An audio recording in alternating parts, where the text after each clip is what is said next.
today's video, I'm going to explain to you why I have over 15 bank accounts and how I use them.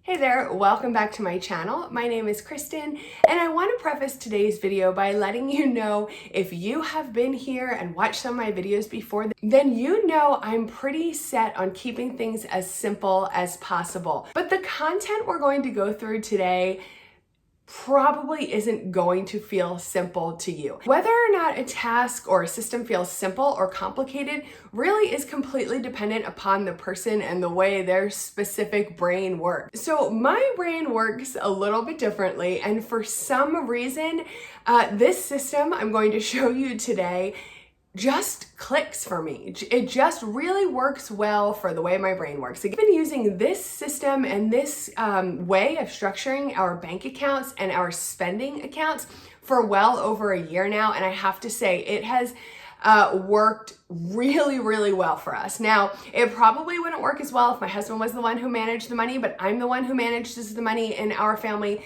pays the bills, makes all the bank transfers, and for whatever reason, it works. I just thought I'd put it out there. I know this is really overcomplicated and probably isn't going to work for the majority of you watching this video. In fact, it will probably feel really extra, right? Like there's a whole bunch of extra steps that really can be avoided, and I'm aware of that. I don't know that this will be our system forever, but it's our system for right now. But I thought it would be fun to share this system with you today. Not with the intention that you would adopt the exact same setup and workflow, but maybe in the hopes that you can find one or two aha moments in this video. And if you are kind of struggling to find a better workflow for your finances, for managing your finances consistently, maybe you can find an idea or two in here that you could apply to your situation. Before we take a look at the whiteboard behind me where I have everything written out, go ahead and leave me a comment and let me know how many bank accounts you currently have. I would love to hear this because I know when I tell people I have over 15, they're like, what is wrong with you? You're a psychopath. And I am. I get it. It's cool. But leave me a comment. Let me know how many you have, and let's go ahead and check out what I have here on the whiteboard, and hopefully you can read my handwriting. I kind of feel like I need a pointer, and I'm sorry for the shadows, but there is a window right here, and even with the blinds closed, I just can't get rid of the shadows. Here is where the whole flow starts. This is labeled as my operating account, and my operating account is kept in our local bank right here in our neighborhood, and that is where all of our money goes initially. Okay, so if you're thinking of like a business, they usually have one major operating account. Not only is this our operating account, but you can kind of think of it as the hub, right? So you can see all the arrows are flowing out of that operating account, okay? Anytime the money comes in here, then I will go ahead and follow our spending plan, our budget, whatever you want to call it, that I have set up ahead of the money arriving, right? So that's the point of a budget, is you want to create a plan for your money before you receive that money.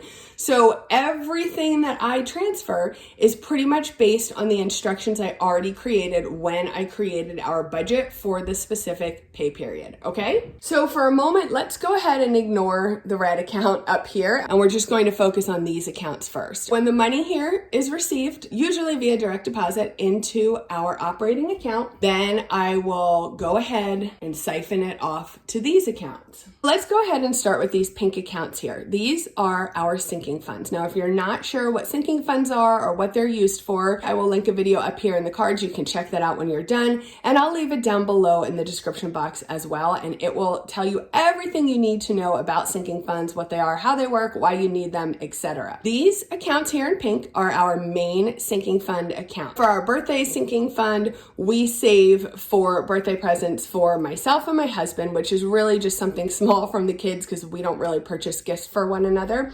And the majority of it is set up to save money, to plan to have birthday parties for both of our children, purchase them presents, and whatever else we need, food for the parties and whatnot.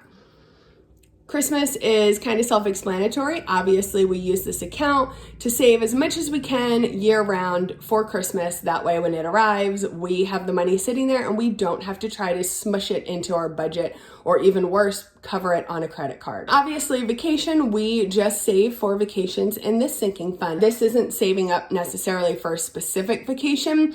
We always keep it open and we always contribute to it whenever we can, usually in smaller increments, so that when we do have a vacation come up, we have some money there to help us pay for the vacation. Let's go ahead and move down here to the orange accounts. If you can't read it, these accounts are labeled spend/save.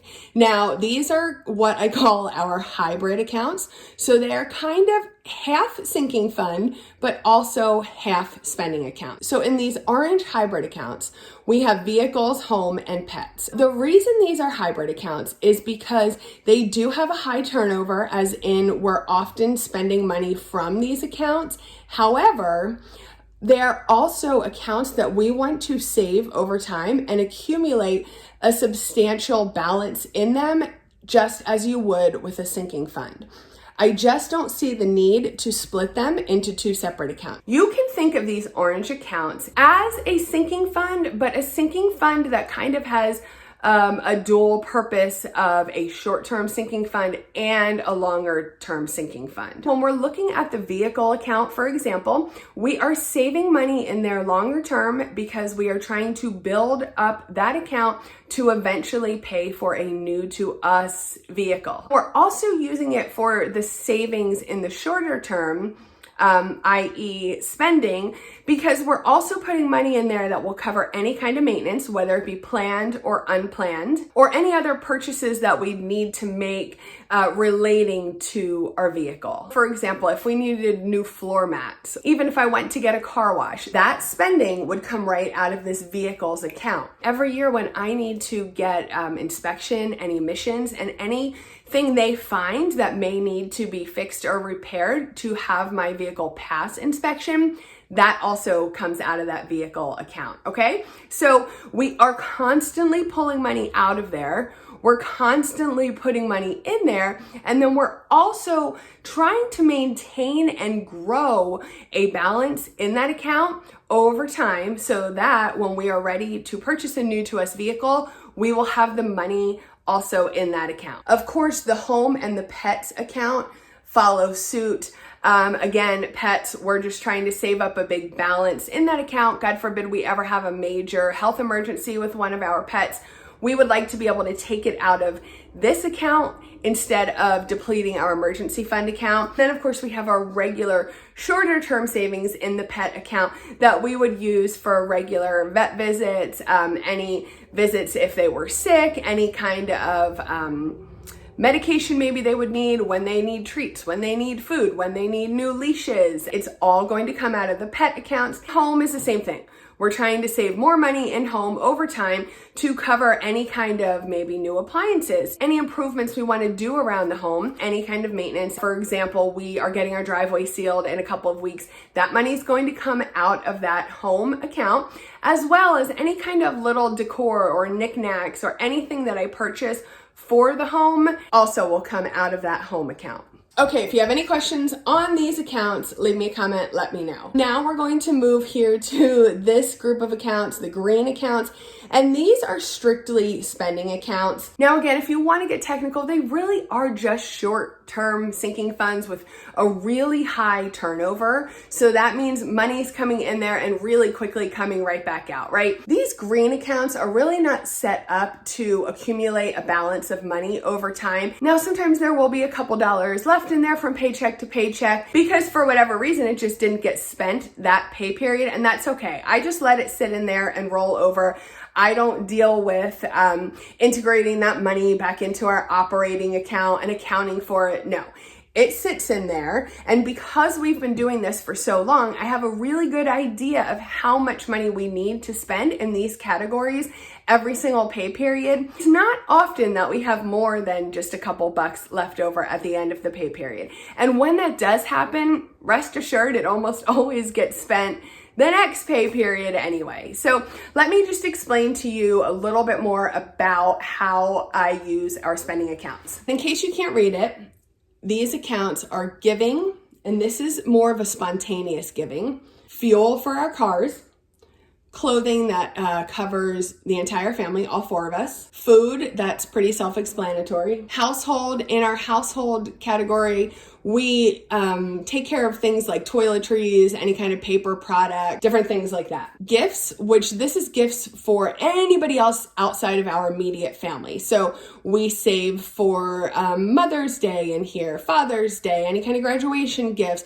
all of the millions of birthdays in our families, any baby showers, wedding gifts, anything like that will come out of our gifts spending category. And then the last one is miscellaneous. And if for some reason you do not build a miscellaneous category into your budget, I highly recommend you start doing so. This is just really good for anything that spills over or anything that you feel maybe doesn't quite fit as neatly into one of these other boxes. I mentioned this is spontaneous giving. That is because we send a transfer to our church every month separately from this.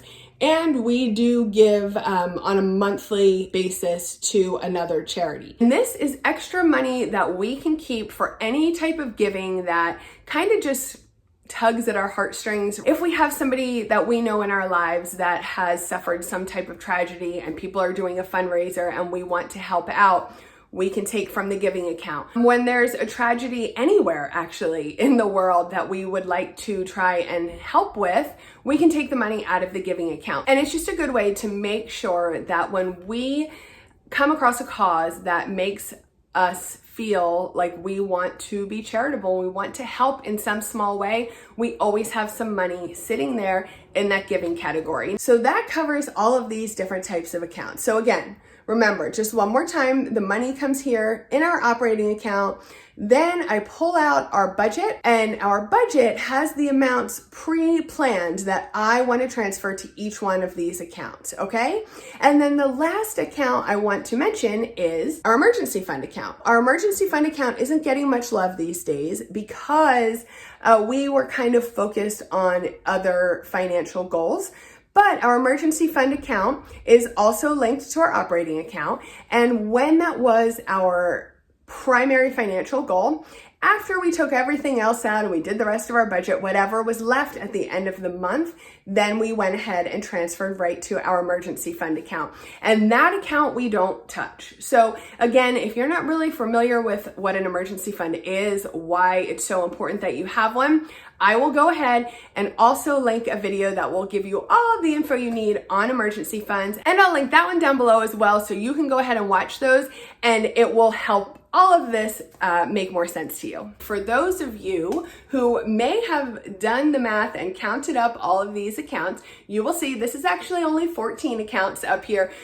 So just to give you some more context, we do also have a local savings account, right? That's tied to this local checking account here. And because all of these are kept in online high yield savings accounts, I do keep a little bit of extra money in our local savings account in case we need some cash and we don't have it in our checking account. We won't be able to pull it from these because when you save your money in online savings accounts, it's going to take a couple days to transfer back to your local account. That's account number 15. And then the last thing I want to mention, I know, you're going to think I am a lunatic, but the last thing I do want to mention is I have a couple more accounts that I set up throughout the year. As something comes up, this is usually date dependent. I will start using those accounts and transferring some money to those accounts for that specific reason. And when that reason has passed, I will go ahead, remove the label, and the account will sit there empty until I need it again. Some examples for that are back to school. And technically, this account, this back to school account, would fall under the category of spending accounts, because I will put some money in that every pay period for the next couple weeks. And every time we're out to the store and my kids see something or grab something that they need for school, I will then use that money from the back to school account. As soon as we finish purchasing everything that we need for back to school, I'll go ahead and take any extra money that may be left sitting in that account, and usually there is none, but if there is, I will just transfer it over to our vacation account or our Christmas account, and then that account will sit there empty again. As we come towards the next thing we want to save for, I will change the label. So one more example, just in case this isn't making much sense to you. Each year, come February-ish, maybe I start saving some money each month in another account. And this one I label as pool, our local public pool that we go to in the summer. That membership fee will come due, and I don't want to take all of the money out of that current paycheck, right? I just want to save a little bit for a couple of months. And then when that bill comes, I will pay it, and then it'll sit there empty until I need to use it for something else. So that pool account would probably be considered a short-term sinking fund, right? It's only there for a couple months. It has one purpose. I'm not pulling money out of there to spend periodically. I'm saving for one bill. The bill comes, I write the check, that account's cleared, and I don't need it again until the following year. Okay, listen. I know that was a lot. I hope you're at least follow the flow in the whiteboard. I don't know if you're able to actually follow the way my brain is working and connecting these dots, but hey, just in case you have a brain that also works differently, maybe that will make sense to you. I'm not sure. If you have any questions, go ahead, leave them in the comments below. I'm also going to link the high yield savings account that I recommend you use. So whether you want to set up 15 accounts or you just want to save in 1 or 2 accounts, a high yield savings account is really the way to go, right? Unless it's money that you need liquid, that you're able to get right away, an online high yield savings account is absolutely the way to go. You're going to earn so much more interest than you would in your local savings account, to the tune of like 5 to 10 times as much interest. And of course, the rates fluctuate over time, so I can't give you an exact amount, but I will link that down below. I highly recommend you check those out and move any type of savings that you're saving for, especially your emergency fund, to a high yield savings account, because that money should not be invested, right? That money needs to be there for you anytime you have an emergency, and at least it could be earning some interest while it's sitting there waiting until the day you need it. So let me know what you thought of this video. You can tell me. I'm a big girl. If you hated it and thought it was the most confusing, ridiculous, overcomplicated video you've ever seen, it's cool. You can tell me. But on the other hand, if you liked it, even if you just thought it was interesting, personally, I love getting a peek into how other people manage their money. Let me know that too. I would love it if you could take a second and like this video and even consider subscribing to my channel. I make new videos. Well, now I've been making new videos every Monday morning and Friday morning. I'd love to have you back here next week. And lastly, if you are completely clueless about managing your money and you're just really in need of someone to take you by the hand, walk with you step by step, show you exactly how to improve and organize your finances, how to set up systems, a lot more simple than this one, I promise, and workflows that will help you stay on top of your bills, your money, your finances, take a second and check out my signature money course. It's called Makeover Her Money, and it will take you all the way from being a total mess with your finances to being on the fast track to reaching all of your financial goals. I thank you so much for watching today. I appreciate you being here, and I hope you have a great day. Bye. I remember the day when we started talking. We were kids and I knocked down all of your mobiles, but you did not seem to mind.